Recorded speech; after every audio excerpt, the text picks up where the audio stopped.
నేను మీ కృష్ణవేణిని. Welcome back to Krishnaveni's kitchen. ఈరోజు రెసిపీ వచ్చేసి టమాటో నిల్వ పచ్చడి. చాలా టేస్ట్గా ఉంటుందండి. నేను చేసే విధంగా మీరు కూడా ఒకసారి ట్రై చేసి చూడండి. చేసే విధానము చూపిస్తాను చూడండి. ఒక హాఫ్ కేజీ టమాటోస్ని తీసుకొని శుభ్రంగా కడుక్కొని తడి లేకుండా తుడుచుకొని చిన్నగా కట్ చేసుకొని పక్కకు పెట్టుకున్నాను. ఒక ఫ్రై ప్యాన్ తీసుకొని వేడైన తర్వాత ఒక హాఫ్ స్పూను మెంతులు, ఒక స్పూను ఆవాలు, కొద్దిగా జీలకర్ర వేసుకొని డ్రై రోస్ట్ చేసుకొని పక్కకు పెట్టుకోవాలి.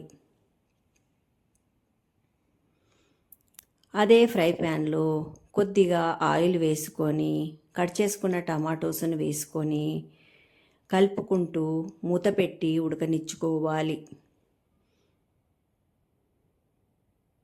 మూత పెట్టుకొని ఉడకనిచ్చుకోవాలి. మధ్య మధ్యలా కలుపుతూ ఉండాలి. మధ్య మధ్యలా ఇట్లా గట్టిగా మెరుపుతూ ఒత్తుతూ ఉడకనిచ్చుకోవాలి. తొందరగా దగ్గరికి వచ్చేస్తుంది. పదన లేకుండా ఉడకపెట్టుకొని పక్కకుంచుకోవాలి.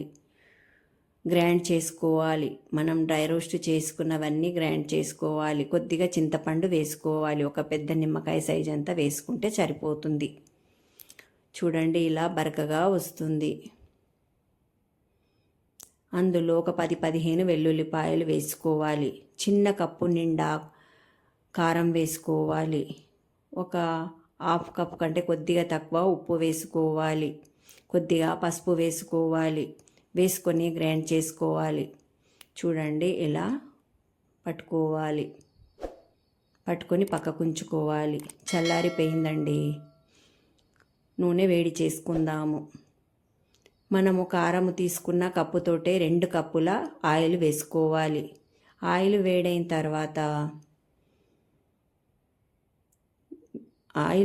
తర్వాత కొద్దిగా శనగపప్పు, కొద్దిగా మినపప్పు, కొంచెం ఆవాలు వేసుకొని కొద్దిగా ఫ్రై అయిన తర్వాత కలర్ చేంజ్ అయిన తర్వాత కచ్చాపచ్చగా పట్టుకున్న వెల్లుల్లిపాయ పేస్టు, ఎండుమిరపకాయలు వేసుకోవాలి.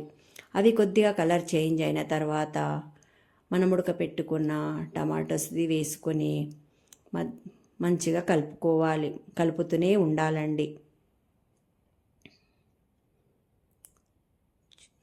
చూడండి ఈ విధంగా వాటరు పోయే వరకు కలుపుకోవాలి. చూడండి వాటర్ ఉన్నాయి, బుడగలు వస్తుంది కదండి, అది పోయే వరకు మంచిగా దగ్గరకు వచ్చే వరకు కలుపుకొని ఉడకబెట్టుకోవాలి. ఉడికిన తర్వాత చల్లారిన తర్వాత మనం పౌడర్స్ చేసుకున్నాం కదండి, అది మొత్తం ఇందులో వేసేసుకొని కలుపుకోవాలి. నెక్స్ట్ డే సూపర్ టేస్ట్గా ఉంటుందండి. ట్రై చేసి చూడండి.